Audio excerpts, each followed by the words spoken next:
Bonjour, alors je vous retrouve dans la librairie Pax aujourd'hui pour vous parler du spectacle Faire quelque chose, c'est le faire, non? Point d'interrogation. Alors c'est un spectacle avec vraiment plein d'histoires différentes qui se complètent et en fait finalement qui nous parlent de la capacité à agir, même des petites actions. C'est un portrait multiple de différentes personnalités. Donc l'auteur, metteur en scène et actrice Florence Minder s'est inspirée d'énormément d'ouvrages.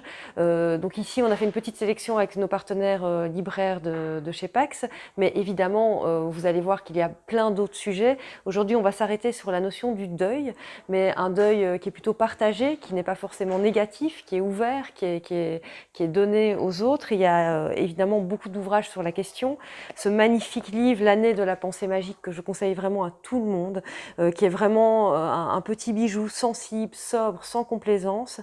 Et le postulat est assez triste. C'est donc fin décembre à New York, l'auteur s'apprête à dîner avec son mari et ce dernier s'écroule, victime d'une crise cardiaque. Et c'est vraiment un récit sublime que je conseille à tout le monde, même quand nous ne sommes pas forcément en état de deuil.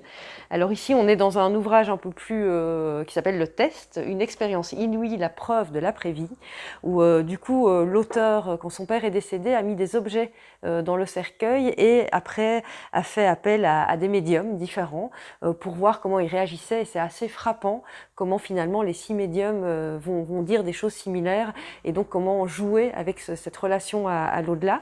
C'est très concret, c'est assez ludique évidemment et c'est très, très instructif. Et l'ouvrage évidemment de Delphine Horviller, donc Vivre avec nos morts, donc c'est cette rabbin française et donc c'est comment on vit avec ses morts, les siens, ceux des autres, comment transformer cette mort en vie. Et en fait, c'est ça qui est très important dans le spectacle de Florence Minder, c'est que c'est plein de vie, c'est plein de joie. Toutes ces histoires partagées nous amènent à une ouverture d'esprit.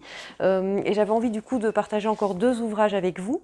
Donc Le parfum des fleurs, la nuit de Leila Simani, qui est aussi un ouvrage où elle parle d'écriture. Il y a quelque chose qui s'appuie sur le quotidien, c'est très fin.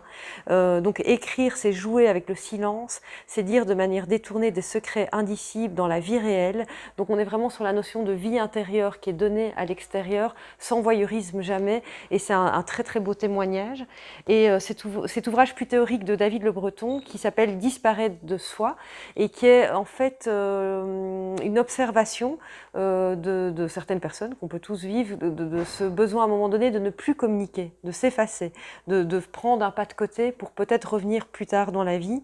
Donc cette leçon de laisser tomber que évidemment Florence Minder questionne parce qu'elle réinsuffle le besoin évidemment vital de ne jamais laisser tomber. Mais donc voilà, il y a évidemment énormément d'autres ouvrages qui sont liés à tout ça. Mais là, on a fait une petite sélection avec nos partenaires que vous pouvez découvrir évidemment dans la librairie. Merci à tout le monde.